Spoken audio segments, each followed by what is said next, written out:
Je ne comprends pas très bien. Quel est l'intérêt de revenir à l'hôtel Reya s'il n'y a plus de couple pour recevoir le pouvoir sacré? Questionne Jarès avec une légère incompréhension. Le groupe se déplace dans la région des Ploria, en direction de l'hôtel en question. Lorniel marche plusieurs mètres à l'arrière, tandis que Semnia tient puérilement les bras de Gaël et Nevis, ignorant les regards de Lake. En tête de file, Océane répond au démon. Ce que tu ne m'as pas laissé le temps de te dire, c'est qu'Angèle et Staël n'ont pas reçu ce pouvoir comme ça, pouf.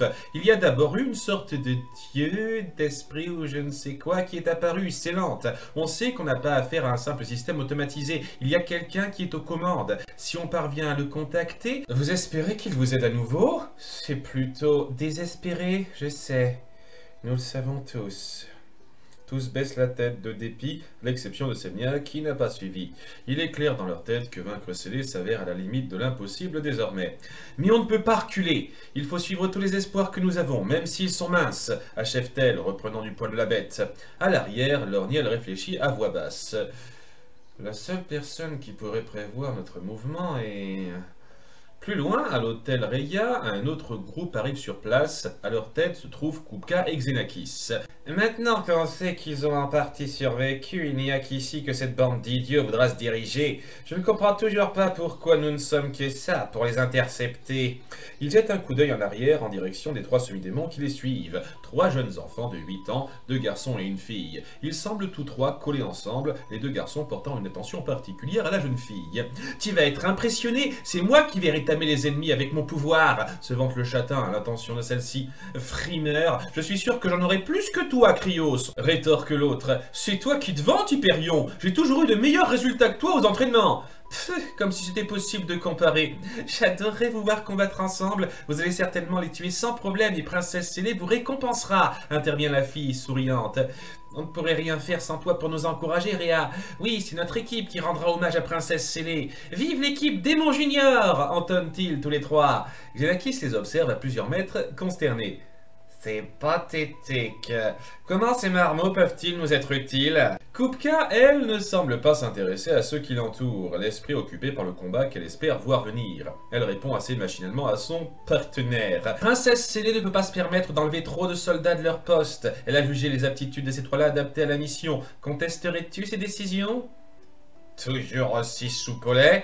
Ça ne s'est pas arrangé à la mort de Tob. Kupka, à fleur de peau, réagit vivement en lui collant une pointe de chaîne en dessous du menton presque instantanément. « Je t'interdis de prononcer son nom !» le coupe-t-elle énervé.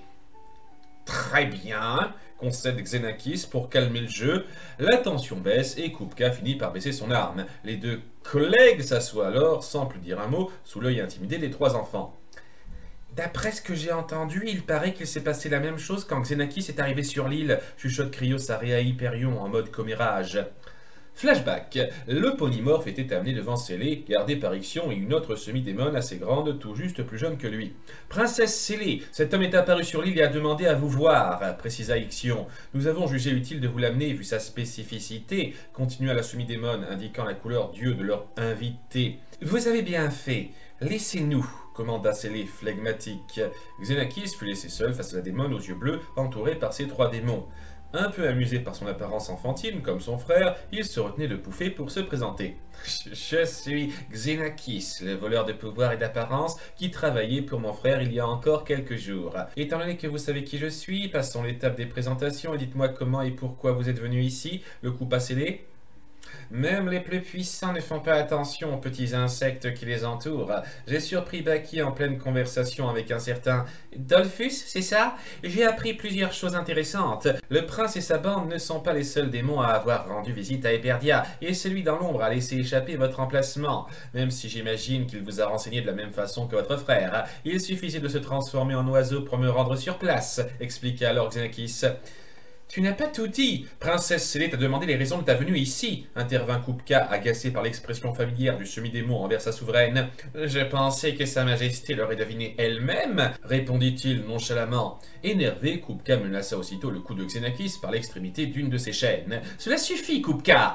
Je comprends ta réaction, mais si Xenakis est ici pour la raison qu'il me semble être, il nous sera plus utile en vie, la stoppa la princesse démone. Obéissant humblement aux ordres de Scellé, la démone acquiesça de la tête et rappela son arme. Tu te fais tirer les oreilles, lui chuchota Tobor, sourire aux lèvres. La ferme, lui répondit-elle sèchement. Notre groupe de démons et semi-démons est assis depuis de nombreuses heures, attendant dans le calme, ce qui en ennuie plus d'un, Xenakis en tête. Je sens quelqu'un venir, finit par réagir Rhea. Chacun s'assemble autour d'elle, lui laissant assez d'espace pour se concentrer. En posant les mains au sol, elle parvient alors à ressentir tous les mouvements terrestres à des lieues à la ronde. 7 personnes se dirigent par ici. Elles se trouvent à environ 10 km de là, devine-t-elle. Il est temps de leur préparer leur dernier accueil, lance Kupka. À 10 km au sud, le groupe se dirige de pied ferme vers l'hôtel. Papa s'adresse Semnia à Nevis. Oui, réagit celui-ci d'un sourire mal à l'aise, ayant toujours des difficultés à accepter cette situation entre eux. Pourquoi le monsieur aux mains bizarres passe son temps à me regarder? Depuis qu'on est parti, il n'arrête pas de se tourner vers moi sans dire un mot. Il me fait peur. Nevis jette un coup d'œil en direction de Lek, comprenant le problème. Écoute, chérie, Lek est un homme plutôt effrayant, c'est vrai, mais il tient beaucoup à toi, comme nous, donc s'il ne te quitte pas des yeux, c'est pour mieux te protéger, finit par répondre le magicien, du plus doux ton qui lui vienne. Alors il tient à moi? Réagit pensivement la jeune Semnia. Quelques secondes plus tard, Nevis envoie un sourire et un pouce levé en direction du griffé, et qui ne comprend pas le geste sur le coup. De son côté, Océane a reculé pour discuter avec Lornie à la part. Tu sais, tu n'es pas obligé de rester en retrait. On comprend ce qui t'est arrivé, on ne t'en veut pas. À part peut-être Nevis. C'est moi qui n'arrive pas à me pardonner, et tout ce que tu diras ne changera pas ce fait. Ma présence les rend mal à l'aise. Après ce qui s'est passé, il n'y a rien de plus normal. Lorniel, il n'y a que les combats qui pourront faire disparaître ma culpabilité et ce malaise. En attendant, je peux l'atténuer en gardant mes distances par rapport à vous. Plus loin, les 5 ennemis se sont cachés derrière les falaises en bord de mer qui entourent la colline de l'hôtel Rhea. Cela fait un moment qu'ils guettent, silencieux, les 3 jeunes semi-démons se tenant la main pour s'encourager. « Ils approchent !» chuchote Rhea. En effet, au loin, les silhouettes de 6 personnes se font percevoir. L'équipe, délestée de Semnia, s'avance groupée en direction de l'hôtel. Ils finissent par passer à côté de la cachette des semi-démons sans les apercevoir. « Maintenant !» lance Kupka. Agissant de concert, Krios parvient à créer une énorme explosion concentrée au niveau du groupe. Et une salve pour les éventuels survivants! À ces mots, Hyperion lance une rafale de pics de cristal à partir de ses bras vers la fraîche fumée de l'explosion. Lorsque la fumée se dissipe, il ne reste qu'un cratère et les pics de cristal plantés au sol. On dirait que ta salve n'a servi à rien, se moque gentiment Krios. C'est fait bref. C'est ainsi que se termine l'aventure, sourit Xenakis. Flashback. Dans une salle des souterrains, Xenakis attendait, observant les jeunes semi-démons de Scellé vaquer à leurs occupations sur l'île via un des nombreux miroirs magiques installés par Scellé pour surveiller continuellement son bétail. Cela faisait 1 heure qu'il avait fait son entrée dans la place et il commençait à s'ennuyer ferme. Ça doit de te rappeler des souvenirs, les jeunes enfants aux pouvoirs étranges, sans famille, luttant contre les humains qui ne les accueillent pas. Tauber et Kupka s'approchaient du voleur d'identité, accompagnés d'un de ces jeunes enfants qui restait en retrait. Ne me compare pas à ces gamins, répondit Xenakis au démon dégarni. Sois heureux que Princesse Scellé t'ait considéré comme utile, sinon tu serais dans une situation bien pire qu'eux en ce moment, rétorqua sèchement Kupka. Elle est toujours aussi soupe au lait, s'adressa Xenakis à Tobor. Non, aujourd'hui elle se levait du bon pied. Tu n'as pas oublié ta mission? Espionner le groupe pour les prendre de vitesse si par miracle ils arrivaient à vaincre Baki, je l'aurais fait même sans votre suggestion, mais sans l'accord avec les règles. Dans un cas spécial de ce genre, nous pensons que les règles peuvent se contourner, juste pour cette fois. À moins que tu n'en sois pas capable, rajouta Kupka. Eh bien, il ne me reste plus qu'à y aller, l'ignora Xenakis après quelques secondes. Malheureusement, mon cristal de téléportation pour aller au château ne marche plus. Il va me falloir un coup de main. Voici Zéphyr. Il te permettra de gagner du temps pour la traversée maritime. Bonjour, balbutia le garçon, finalement introduit dans la conversation. Ils sont encore là, clame Rhea en tournant son regard 50 mètres plus loin. Les 5 regardent dans la même direction et découvrent Jarès sonné, accompagné de 5 ondins, dont 2 qui le supportent. Je savais que je n'aurais pas dû accepter, se plaint le démon dans sa douleur. Derrière nous, réagit la toute jeune semi-démon après s'être concentrée. En effet, de derrière eux surgissent des flots Gaëla, Nevis et Lek, fonçant sur Kupka et Xenakis, qui arrivent de justesse à éviter le pilier de feu du magicien. Le voleur d'identité est tout de même touché au bras par une boule de feu que celui-ci lance juste après. Les 2 groupes se fixent. Ingénieux! Vous vous attendiez à un guet-apens et aviez prévu un piège à votre tour. Je suppose que Semnia et Lorniel sont un peu plus loin et gardent le corps d'Océane, réfléchit Xenakis. Non, il y a 2 personnes à 300 mètres au sud, et la troisième se trouve 1 kilomètre plus loin, intervient à nouveau Réa. Cette troisième personne se trouve être Semnia, à qui ses parents ont demandé d'attendre ici pour des raisons évidentes. Pardon, je ne me suis focalisé que sur les grands mouvements sans faire attention aux petits, s'excuse la petite semi-démon à son groupe. Les 3 combattants sont en alerte, un peu décontenancés d'avoir comme ennemis des jeunes enfants de cet âge. Cette situation où chacun se fixe prend fin au moment où les Ondins viennent prendre part au combat. Tous se ruent sur Xenakis, qui se dépêche de prendre l'aspect du magicien spécialisé en électricité qu'il avait utilisé lors de son combat contre Océane. Les Ondins, ayant prévu le coup, arrivent à esquiver ses tirs d'éclair sans perte. Pendant ce temps, Kupka tente de s'éloigner, mais se fait bloquer par Gaëla, Lek et Nevis. Tu croyais pouvoir t'en prendre à Océane pendant sa transe, mais c'est raté. Tu vas nous affronter à la place, se vante ce dernier. Attention, réagit l'épéiste. Elle projette Nevis à terre juste avant qu'il ne se fasse prendre par une explosion. Il ne faudrait pas nous oublier. Hyperion et Krios se mettent en avant, tandis que Réa se met en retrait par précaution. Le premier envoie 2 pics de cristal que Lek parvient non sans difficulté à bloquer avec ses mains. Cependant, il n'échappe pas complètement à l'explosion déclenchée par Krios qui l'éjecte au sol. Voyant cela, 2 Ondins courent à l'aide en occupant les 2 jeunes semi-démons par des fouets d'eau. Xenakis parvient alors à électrocuter un des 3 autres qui se charge encore de lui. Krios et Hyperion n'arrivent plus à attaquer, trop occupés à éviter l'attaque de leurs ennemis aquatiques respectifs. Gaëla, Lek et Nevis parviennent alors à empêcher Kupka de s'esquiver à nouveau. Esquisse-t-elle un sourire. Qu'est-ce qu'il y a de si drôle s'énerve le magicien. Vous pensez qu'un arrêté empêchera l'invocatrice d'y passer. Elle sort de son habit un gros cristal noir très différent de ceux qui ont déjà été vus. En le lançant en l'air, elle fait alors apparaître une sorte de trou noir d'où sort une très grande vanne de Atrène fonçant vers l'emplacement d'Océane. À cet endroit se trouve Lorniel, guettant l'ennemi après avoir protégé le corps en transe d'Océane derrière une épaisse barrière de glace. À la vue de cette horde d'ennemis fonçant vers eux, il réagit sans attendre en envoyant le plus de pics glacés possible. Bien que touchés par cette déferlante de projectiles, les monstres prennent rapidement du terrain et finissent par se retrouver à proximité du sorcier. Ce dernier se voit alors contraint d'utiliser fouet d'air et jet de flamme pour essayer d'en découdre avec eux. De son côté, Xenakis s'est débarrassé d'un nouvel ondin, tandis que Réa sent venir quelque chose. « Maîtresse Kupka, à votre gauche !» crie-t-elle. D'un seul coup, la démone lance une de ses 2 chaînes vers ce qui semble être le vide, mais touche Xenakis qui tentait de se camoufler pour l'attaquer par surprise. Le démon atterrit 10 mètres plus loin. Lek, profitant de ce court changement d'attention, saisit l'autre chaîne dans son milieu afin d'en réduire sa portée. Nevis jette alors à Kupka une salve de billes de feu qu'elle parvient à parer en agitant sa 2e chaîne. Mais cette diversion ne lui a pas fait remarquer à Tangaela qui l'attaque de l'autre côté. Celle-ci s'apprête à lui asséner un coup d'épée, mais celui-ci est stoppé par une barrière magique. C'est Xenakis qui, après s'être débarrassé de son 3e ondin, vient de prendre la forme de Rokan. Profitant de la surprise des 3 guerriers, Kupka éjecte Lek et manque de peu de frapper Gaëla avec sa chaîne, l'épéiste ayant évité le coup de justesse. « Tu pourrais me remercier, Kupka !» sourit le voleur d'identité. La concernée, irritée, ignore cette interjection. Pendant que Gaëla et Nevis essayent de contenir la démone, Lek s'éclipse de ce combat pour aller se frotter à Xenakis. « Les pouvoirs protecteurs du guérisseur ne peuvent rien contre moi », lance le griffu. « Je sais ». Xenakis prend désormais l'apparence d'un guerrier musclé pour combattre. Lorniel, quant à lui, commence à fléchir sous le flot des monstres. Il a dû reculer dos à la barrière de glace d'Océane, qui malgré ses efforts commence à se briser sous les coups de bras élastiques de ses nombreux adversaires. Pendant que l'affrontement entre Kupka et le duo Gaëla-Nevis stagne et que Lek et Xenakis se battent à main nue, Hyperion et Krios sont toujours occupés par leurs 2 ondins respectifs. « J'en ai marre !» s'énerve Krios. Il se laisse volontairement toucher par le fouet d'eau de son gêneur pour mieux prendre appui afin d'emporter l'ondin dans une explosion bien visé. Accusant le coup qu'il s'est pris, il finit par se ressaisir au bout de quelques secondes afin de faire exploser à son tour l'ondin qui s'en prend à Hyperion. « Merci !» lui lance ce dernier. « De rien, ça me donne l'avantage !» sourit-il d'un ton gentiment compétiteur. Océane sort alors de sa transe. Elle a juste le temps de reprendre ses esprits qu'un bras gris foncé lui effleure le visage. Léa traîne l'encercle, elle et Lorniel, alors que sa protection de glace est presque détruite. Ne cédant pas à la panique, elle se glisse hors de sa barrière et s'attaque au monstre à coups de bâton. Le sorcier et l'invocatrice se trouvent dos à dos face aux nombreux ennemis. Ils distinguent alors que l'énorme trou d'où sortent ses renforts, 300 mètres plus loin, vient de se refermer. « Encore un effort, c'est presque terminé !» lance Océane. À l'autre zone de combat, ce détail n'a pas non plus échappé aux autres. « On dirait que vous n'avez plus d'amis à inviter, Rai Nevis ?» Il y en a deux autres qui n'ont pas eu le temps de vous saluer proprement, sourit Kupka en guise de réponse.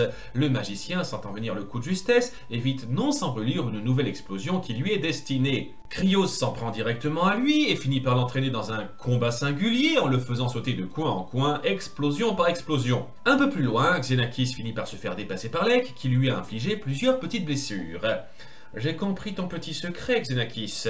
Tu ne maîtrises pas du tout les pouvoirs de Baki. Je me trompe? Le semi-démon affiche une moue d'irritation. Après 3 mois d'essai, ça doit être énervant d'avoir une puissance aussi phénoménale à porter sans savoir l'utiliser, n'est-ce pas? Le voleur d'identité est tout d'abord pris de dépit, mais se rend compte de quelque chose et finit par sourire. Tu m'as dit que tu espérais ne plus voir mon visage, alors je pense qu'un changement d'adversaire te ferait plaisir. À ces mots, Hyperion surgit du sol juste en dessous de Lek, utilisant des pics de cristal tournoyant autour de ses bras pour creuser la roche, un peu à la manière des Tunnelus. Le griffu parvient à réagir en bondissant en arrière, mais se fait tout de même légèrement couper au niveau de la cuisse. Le jeune semi-démon l'assène alors de pics de cristal que Lek ne peut que bloquer ou esquiver sans pouvoir faire autre chose, tandis que Xenakis s'éloigne, sourire aux lèvres. Kupka, profitant de la situation, se rue en direction d'Océane et Lorniel, mais Gaëla se met en travers de sa route. Qu'est-ce que tu espères? Avec ton petit ami, vous pouviez m'empêcher d'avancer, mais seul tu ne fais pas le poids, dit la démon un peu agacée. Qui vivra verra, et ce n'est pas mon petit ami! Kupka l'attaque d'un grand coup de chaîne que Gaëla part de son épée. Cependant, la deuxième chaîne arrive presque au même moment et envoie valnaguer l'épéiste. Suite à ça, la démon se remet à courir, mais aussitôt une dague vole dans sa direction. Elle s'arrête en urgence pour la dévier d'une chaîne. C'est Gaëla qui vient de la lui envoyer, tout en se relevant de son coup. Ton point faible, c'est que tu ne peux pas bouger et manier tes chaînes en même temps. Tu vas devoir t'attarder sur moi si tu ne veux pas prendre une des dagues que j'ai empruntées à mon ami. Et crois-moi, elle en possède beaucoup. Tant pis, je vais d'abord t'embrocher avant d'aller tuer cette invocatrice.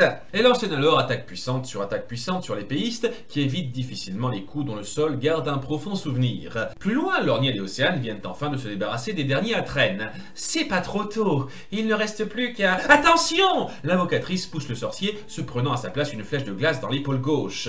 Xenakis, ayant pris les traits de Monor, a pu les atteindre d'une telle distance. Xenakis! Hurle Lek en se jetant vers lui. Échappant un instant aux assauts d'Hyperion, le griffu parvient à faire battre en retraite le voleur d'identité qui s'apprêtait à lancer d'autres flèches. Lorniel fait fondre la flèche plantée dans l'épaule de l'invocatrice par le feu et bande la blessure en 4e vitesse. Lorniel, va les aider! Je ne peux pas te laisser, et si, ils auraient déjà fait réapparaître des monstres s'ils l'avaient pu. Je pourrais m'en sortir seul maintenant, ils ont beaucoup plus besoin de toi que moi.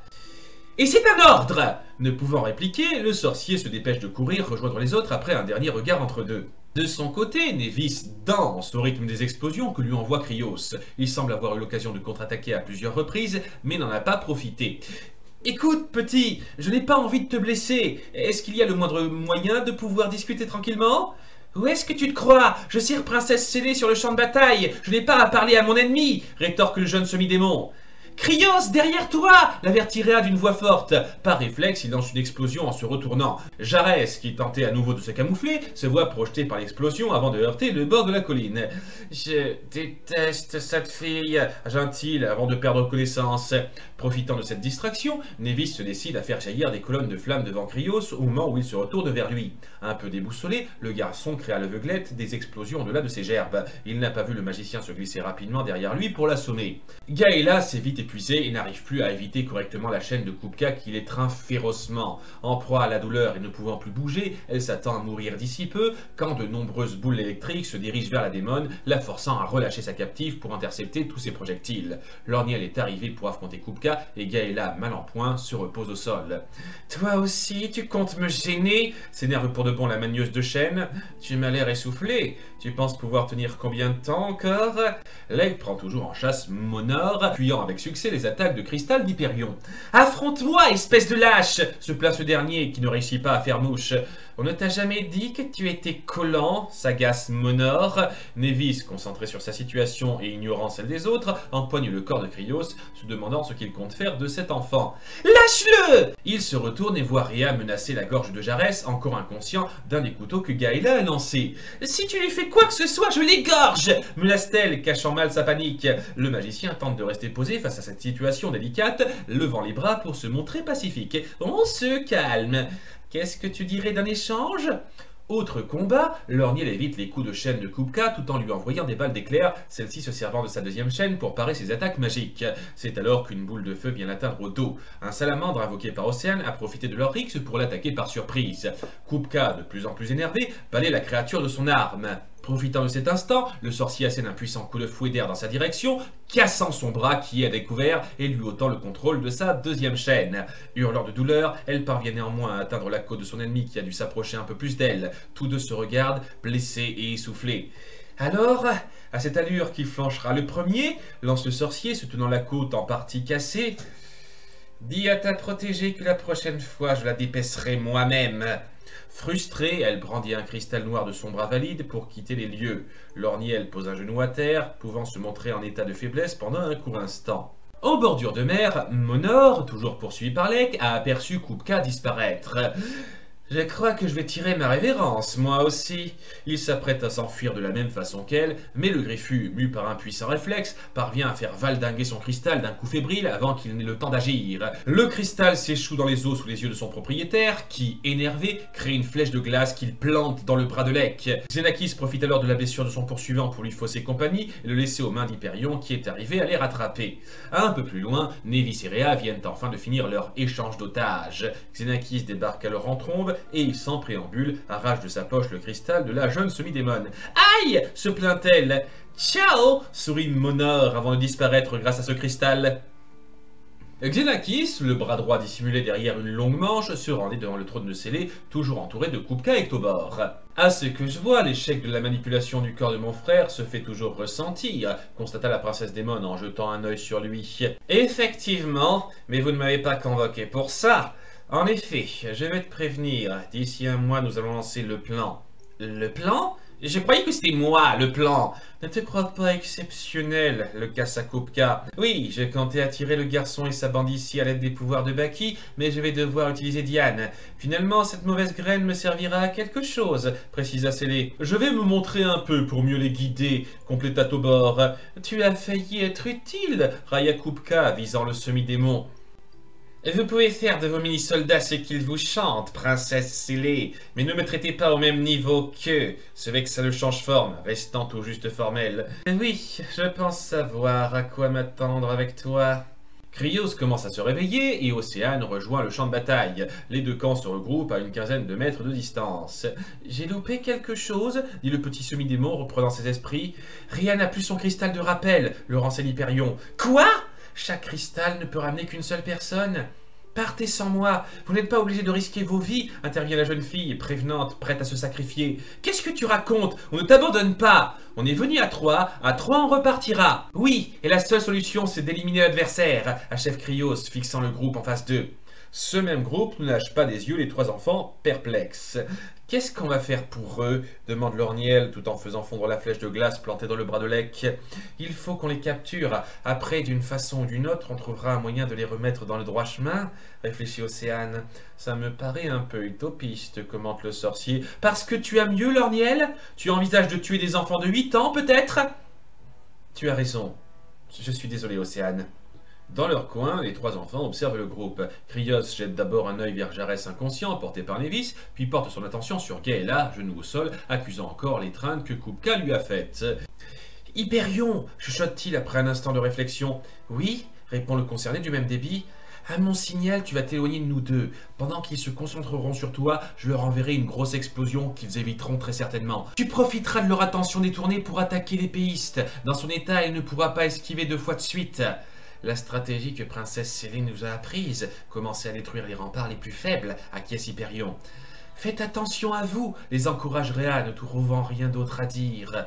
Hyperion s'éloigne alors, attirant l'attention du groupe. Krios leur envoie alors, comme prévu, la plus grosse explosion possible. Ils parviennent tous à réagir au bon moment et à esquiver l'attaque, mais Gaëla n'a pas su aller aussi loin que les autres à cause de sa blessure. Hyperion lui envoie alors une demi-douzaine de pics de cristal à distance. Dans l'urgence, l'épéiste réagit machinalement. Toujours un genou à terre, elle se positionne de façon à ce que 5 de ses projectiles ne la touchent que superficiellement aux épaules et aux côtes. Plantant son épée au sol, elle parvient à dévier le 6e vers l'autre jeune semi-démon. Mais avant que Krios ne se fasse toucher fatalement au torse, Rhea le pousse au sol et prend à sa place le pic en plein cœur, mourant sur le coup. Tout ceci n'a duré que quelques secondes, et maintenant chacun constate en silence le résultat. C'est mon attaque qui s'effondre Hyperion au sol, bouleversé. C'était un réflexe? Je ne voulais pas, balbutie Gaëla déboussolée. Ah! Krios passe rapidement de la tristesse à la colère. Il se rue sur Gaëla, la submergeant d'explosions. L'épéiste, complètement épuisé, esquive non sans dégâts. Nevis, réagissant aussitôt à la vision de Gaëla en difficulté, tente de stopper le garçon d'une petite balle de feu. « Arrête !» crie-t-il. Mais Krios continue. Le magicien envoie alors de plus en plus de petites balles, mais ça n'y change rien. Comme ignorant la douleur des brûlures, il ne porte attention à rien d'autre que Gaëla. « Arrête !» Davis tente alors de le stopper par un petit mur de flamme au sol, mais Krios le passe sans broncher. Enivré par sa rage, il ne porte même pas attention à ses jambes qui brûlent. Voyant Gaëla presque à bout, le magicien en perd complètement son sang-froid. « Arrête !» Sous une extrême panique, Nevis fait alors jaillir une gerbe de flamme juste au-dessous de Krios, qui malgré toute sa volonté finit par périr calciné. Redevenant lucide l'espace d'un instant, le magicien se rend compte de la gravité de son acte. Krios aussi s'effondre Hyperion. Non, je n'ai pas... Ce n'est pas ma faute, bafouille Nevis, complètement sous le choc. Nevis s'approche Océane. Il ne voulait pas s'arrêter. Pas ma faute. Pourquoi il ne voulait pas s'arrêter? Déplorant qu'il n'y a rien à faire pour lui pour le moment, Océane vient vers Gaëla pour lui administrer les premiers soins. « Je suis désolé Gaëla, je ne peux pas invoquer Andide pour l'instant. Tiens bon !» De leur côté, Lek et Lorniel s'approchent d'Hyperion. Celui-ci relève la tête, le regard cette fois chargé de haine. Soudain, quelque chose semble lui revenir en mémoire. « Vous allez le regretter. Je sais où trouver quelqu'un qui vous est cher. » Il envoie alors une flopée de pics de cristal sur eux. Lorniel parvient à les stopper d'un coup de fouet d'air, mais cela a suffisamment détourné leur attention pour que le jeune garçon disparaisse à leurs yeux. Ils remarquent alors un trou au sol. Il semble pouvoir se déplacer comme un tunnelus grâce à ses capacités, constate le sorcier. « Je sais où trouver quelqu'un qui vous est cher, réfléchit Lek. Comprenant en un flash le sens de ces mots, le Griffu, sans plus attendre, court à toute vitesse dans le trajet inverse de leur venue. « Lek » réagit Lorniel étonné. 1 kilomètre plus loin, Semnia attend le reste du groupe en faisant une marelle. Elle s'ennuie ferme. « Pfff, c'est vraiment pas drôle de rester toute seule. » Soudain, Hyperion surgit du sol devant elle. D'abord surprise, la jeune fille devient vite curieuse. « Salut, comment tu t'appelles ?» Hyperion. « Tu veux jouer avec moi, Hyperion ?» « J'ai un jeu pour toi, il est à mourir, rétorque-t-il, faisant apparaître un pic de cristal dans son dos. S'approchant d'elle, il s'apprête à l'attaquer, mais Lek surgit en 4e vitesse, le bloquant sous l'œil d'incompréhension de Semnia. S'ensuit une très courte rixe entre main de métal et pic de cristal. Le Griffu tente de maintenir le garçon au sol, mais celui-ci, dans un grand élan de volonté, s'apprête à envoyer de toutes ses forces un pic sur la jeune femme. Devant tant de détermination, Lek se sent contraint d'achever Hyperion pour éviter le pire à Semnia. Semnia qui se retrouve très choquée et apeurée par les actions de Lek, main désormais ensanglantée. Voyant Lorniel arrivant au loin, talonnant le Griffu, elle se précipite vers lui. « Monsieur, ne le laissez pas s'approcher !» pleure-t-elle avec force, s'accrochant au sorcier. Lorniel constate la scène et jette un regard compatissant à Lek, qui a du mal à masquer ses regrets et sa frustration. Xenakis atterrit dans une pièce familière. Elle ressemble beaucoup à l'intérieur du château dans lequel Baki officier, il n'est pas dépaysé. Il voit Kupka de dos, tenant son bras cassé. « Je crois qu'il y aura moins de personnes pour dîner ce soir. Je l'avais dit qu'il fallait plus de monde. » La démone ne répond pas tout de suite, de plus en plus excédée par le voleur d'identité. « Ne m'adresse plus la parole, finit-elle par lancer froidement. Tu sais, ton comportement à mon égard commence sérieusement à m'agacer. Je peux savoir ce que je t'ai fait? J'ai dit la ferme! Dans un sursaut de colère, elle le plaque au mur de son bras valide. Tu m'horripiles. Ça me répugne qu'un déchet comme toi ait survécu, alors que mes fils, Tobor et Plorias, que je respectais beaucoup, sont morts dans ce monde de faibles. Ce qui m'exaspère le plus, c'est que tu oses te croire notre égal. Lorsque tu ne seras plus utile à Princesse Scellée, je me ferai une joie de te tuer moi-même. » Xenakis, bien que vexé, reste impassible à ses menaces. Kupka finit par le lâcher et s'éloigne avec dédain, le laissant seul. « Dis ce que tu veux, on verra bien qui sera encore en vie à la fin. » Les corps de Rhea, Krios et Hyperion sont regroupés pas loin de l'hôtel. Semnia rejoint ses parents, encore perturbés par leurs actes, qui ne lui prêtent pas attention. Lek garde Jarès, toujours inconscient, et Océane et Lorniel se penchent sur les corps des 3 enfants. Quel gâchis, déplore le sorcier. Lorniel, un bon chef se doit de rester impassible dans ce genre de situation, pas vrai? Il se tourne vers elle et la voit commencer à pleurer. Je n'y arrive pas! Quel genre de monstre peut envoyer des enfants combattre pour lui? Devant sa tristesse, Lorniel ne trouve rien à dire. La seule chose qu'il puisse faire, c'est blottir sa tête contre son épaule pour essayer de la consoler.